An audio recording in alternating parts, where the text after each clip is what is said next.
अस्सलाम वालेकुम स्टूडेंट्स, आज का हमारा टॉपिक है simple harmonic motion.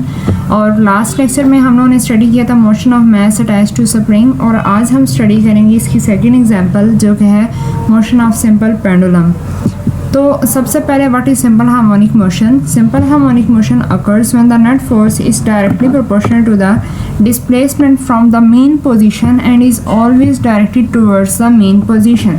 Simple harmonic motion तब होती है जब हम किसी बॉडी के ऊपर फोर्स लगाएं और वो फोर्स क्या करे, उस बॉडी में डिस्प्लेसमेंट प्रोड्यूस करे, यानी कि वो बॉडी को डिस्प्लेस कर दे फ्रॉम द मेन पोजीशन से उसको डिस्प्लेस करवा दे and is always directed towards the mean position. और वो जो मोशन होगी वो हमेशा बॉडी की मेन पोजीशन के आगे पीछे होगी। इन अदर वर्ड्स हम ये कह सकते हैं कि ये बॉडी की टू एंड फ्रो मोशन है, जिसमें बॉडी क्या करती है, अपने मेन पोजीशन के गिर्द आगे पीछे मूव करती है, ऑसिलेट करती है।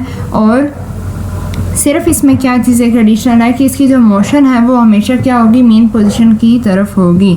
और अगर हम इसकी मैथमेटिकल फॉर्म देखें तो वो क्या है कि a प्रोपोर्शनल टू -x। अब a क्या है, यहाँ पे एक्सेलरेशन है और ये डायरेक्टली प्रोपोर्शनल है, x इज़ द डिस्प्लेसमेंट, यानी कि जितनी जो है वो हम लोग फोर्स लगाएंगे, फोर्स के नतीजे में क्या होता है, एक्सेलरेशन प्रोड्यूस होता है। तो वो एक्सेलरेशन किसके प्रोपोर्शनल होगा, डिस्प्लेसमेंट के। ठीक है, अब ये यहाँ पे जो नेगेटिव का साइन है ये क्या शो कर रहा है, ये शो कर रहा है कि इसकी जो डायरेक्शन होगी मोशन की वो हमेशा मेन पोजीशन की तरफ होगी। ठीक है, तो ये है हमारे पास सिंपल हार्मोनिक मोशन।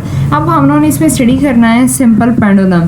तो सिंपल पेंडुलम होता क्या है, सबसे पहले ये देख लेते हैं। It consist of a small Bob जिसका मैस m है और हम लोगों ने उसको अटैच किया हुआ है एक स्ट्रिंग के साथ जिसकी लेंथ l है, और वो अपर उसका जो स्ट्रिंग का जो अपर एंड है वो फिक्स हुआ हुआ है किसी सपोर्ट के साथ। ये देखें फिगर में, ये स्ट्रिंग है हमारे पास, इसकी लेंथ क्या है, l है, और ये अटैच हुई हुई है ऊपर एक सपोर्ट के साथ। ठीक है, कुछ भी वो हुक हो सकता है कुछ भी। और ये बॉब क्या है, एक जो है वो मेटल का बॉल है या फिर कोई भी जो मैस है जिसका जो मैस m है, तो इसको हम लोग बॉब कहते हैं। और ये जिस स्ट्रिंग के साथ लटका हुआ है इसकी लेंथ l है, और ये क्या कर, इसके अंदर जो फोर्स है वो क्या है, टेंशन, जो कि अपवर्ड डायरेक्शन में है। अब जो है वो जब बॉडी हमारे पास ए पोजीशन पे होगी, यानी कि जब ये सीधा होगा, हम लोग इसको मूव नहीं करवा रहे होंगे, तो ये इसकी होगी मेन पोजीशन। ठीक है, और जब हम इसको डिस्प्लेस करवाएंगे, यानी कि हम लोग यहाँ से इसको उठा के इस पॉइंट पे ले आएंगे, तो ये पॉइंट जो इसका मैक्सिमम है, जितना दूर तक ये जा सकता है, ये इसकी एक्सट्रीम पोजीशन कहलाएगी। और जब हम लोग इसको यहाँ पे ले जाके छोड़ेंगे तो यहाँ से ये मूव करके इस पॉइंट पे जब आएगा तो ये इसका क्या होगा, सेकंड एक्सट्रीम पोजीशन होगी। तो इस तरह जब वो बॉडी अपनी दो एक्सट्रीम्स के दरमियान क्या करेगी, ऑसिलेट करेगी, और हमेशा जो मेन पोजीशन से गुजर कर करेगी। तो यही हमारे पास इसकी मोशन है जो कि है सिंपल हार्मोनिक मोशन। अब हम लोग ये स्टडी करते हैं कि किस तरह जो सिंपल हार्मोनिक मोशन परफॉर्म करता है। तो उसके लिए सबसे पहले हम लोग जो है वो लेट करते हैं, हमारा जो बॉब है वो क्या है, रेस्ट पे है। रेस्ट पे है तो मतलब ये पॉइंट ओ पे है, यानी अपनी ओरिजिनल पोजीशन पे सीधा लटक रहा है। ठीक है, अब हमने क्या किया, हम लोग इसको ओ से उठा के पॉइंट ए पर ले गए हैं। तो अच्छा, जब ये पॉइंट ओ पे था तो ये रेस्ट पे था। जब रेस्ट पे था इट मीन्स कि इसके ऊपर कोई भी फोर्स एक्ट नहीं कर रही। किस तरह एक्ट नहीं कर रही, वैसे देखें तो हर जो बॉडी होती है उसका वेट हमेशा डाउनवर्ड एक्ट कर रहा होता है। अब ये भी बॉब है तो इसका कुछ ना कुछ तो मैस होगा, तो मैस है तो इसका मतलब ये कि इसका वेट की डायरेक्शन क्या होगी, डाउनवर्ड होगी। अब इसके वेट की डायरेक्शन डाउनवर्ड है, लेकिन ये अटैच हुआ है एक स्ट्रिंग के साथ, तो स्ट्रिंग भी इसके ऊपर कुछ ना कुछ फोर्स लगा रही है, और वो फोर्स है टेंशन की। तो अब वो जो टेंशन फोर्स होगी वो किस डायरेक्शन में होगी, अपवर्ड डायरेक्शन में, और जो इस बॉब का जो वेट है वो क्या है, डाउनवर्ड है। तो ये दोनों इक्वल इन मैग्नीट्यूड होंगे लेकिन अपोजिट इन डायरेक्शन है, तो इस वजह से एक दूसरे के इफेक्ट को क्या कर देंगे, कैंसिल आउट कर देंगे। तो इस वजह से यहाँ पे बॉब क्या होगा, रेस्ट पोजीशन पे होगा, यानी स्टेशनरी होगा, इसके ऊपर कोई भी फोर्स एक्ट नहीं कर रही होगी जब ये मेन पोजीशन पे है। ठीक है, अब जब हम इसको ओ से उठा के ए पर लेकर गए हैं तो अब जो है वो इसके ऊपर कुछ ना कुछ फोर्स एक्ट करेगी, और वो फोर्स क्या होगी वो हम लोग देखते हैं। अब अगर हम लोग देखें तो जब हम इसको ए पे लेके गए हैं तो स्ट्रिंग भी साथ मूव हुई है। अब स्ट्रिंग जब यहाँ से डिस्प्लेस होकर इस पॉइंट पे गई है तो इसने कुछ ना कुछ डिस्प्लेसमेंट कवर की है। लेट कर लेते हैं हम लोग, वो जो इसने डिस्प्लेसमेंट कवर किया है वो क्या है, थीटा है, ठीक है।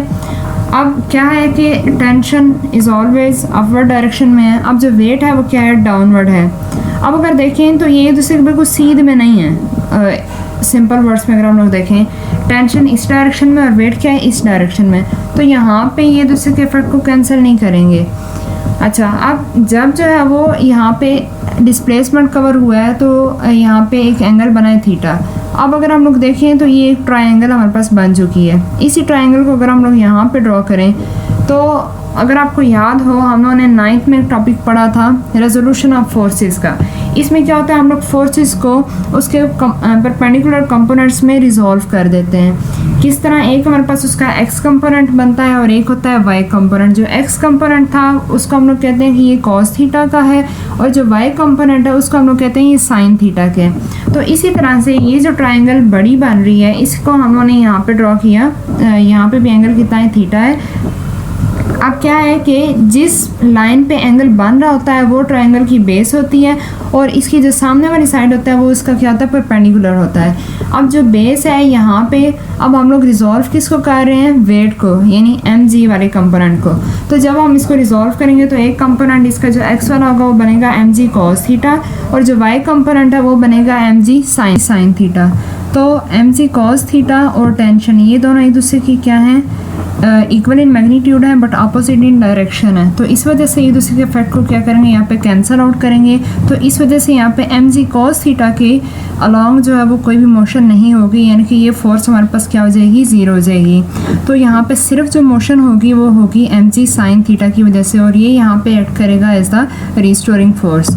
तो यही चीज़ यहाँ पर लिखी हुई है कि there is no force acting along the string as the tension in the string cancels the component of the weight mg cos theta, hence there is no motion along this direction.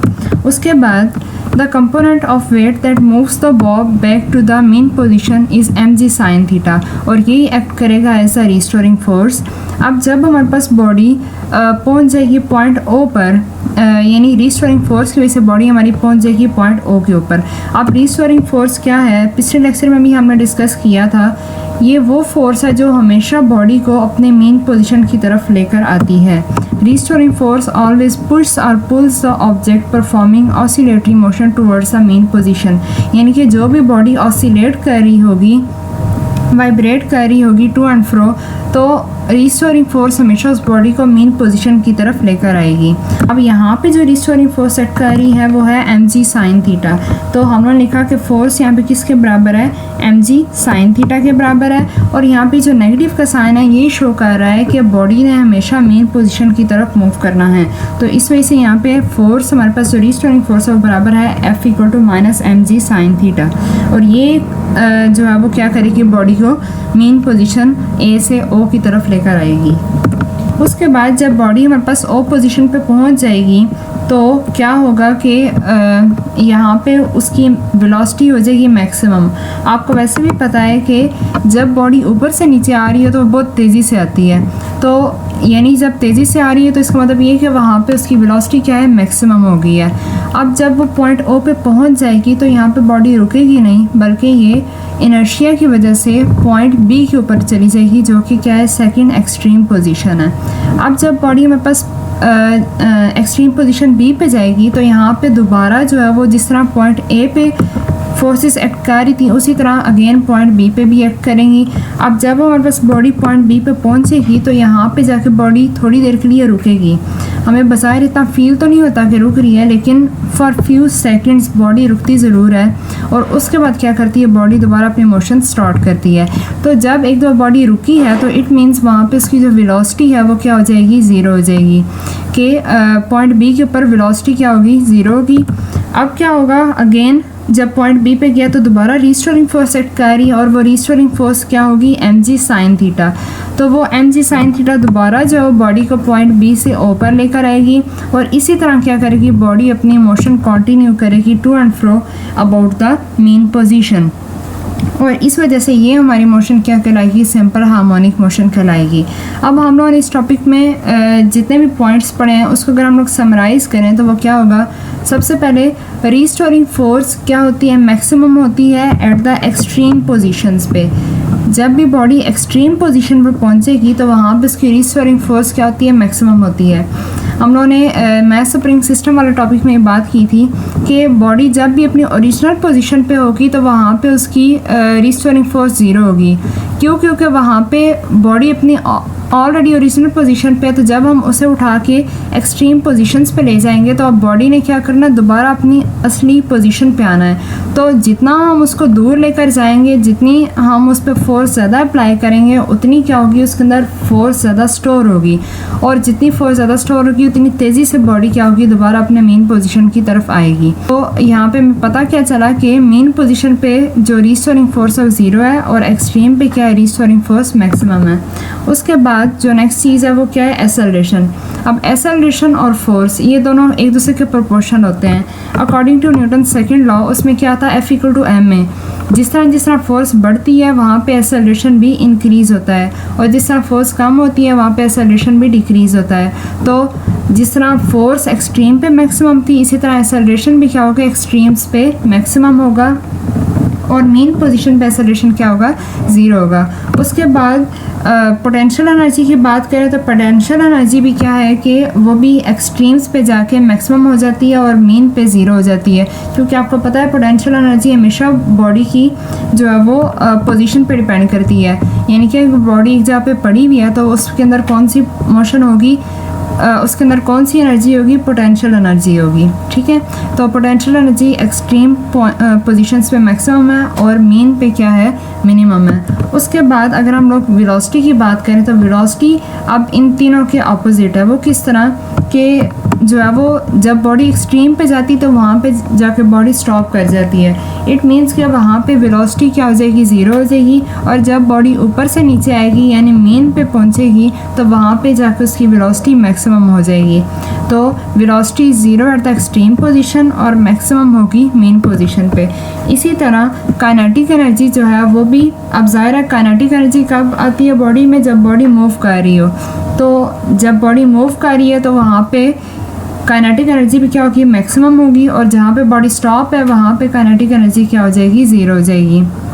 तो ये भी same velocity की तरह zero होगी eight extremes पे और maximum होगी at the main positions पे। तो ये था हमारा टॉपिक। अब इसमें जो एक चीज़ रह गई है वो है टाइम पीरियड, कि हम लोग सिंपल पेंडुलम का टाइम पीरियड किस तरह फाइंड आउट करते हैं। अब टाइम पीरियड क्या है, basically it is the time to complete one vibration of the simple pendulum. यानी कि कोई भी बॉडी, यहाँ पे तो सिंपल पेंडुलम की एग्जांपल है, कोई भी बॉडी अगर वो ऑसिलेट कर रही है तो जब वो एक वाइब्रेशन कंप्लीट करेगी तो वो उसकी क्या कहलाएगा, मतलब वो जो एक वाइब्रेशन कंप्लीट करेगा जिस टाइम में, वो टाइम उसका क्या कहलाएगा, एक टाइम पीरियड कहलाएगा। ठीक है, तो सिंपल पेंडुलम का हम लोग टाइम पीरियड किस तरीके से फाइंड करते हैं, इसका फार्मूला है T=2π√L/g।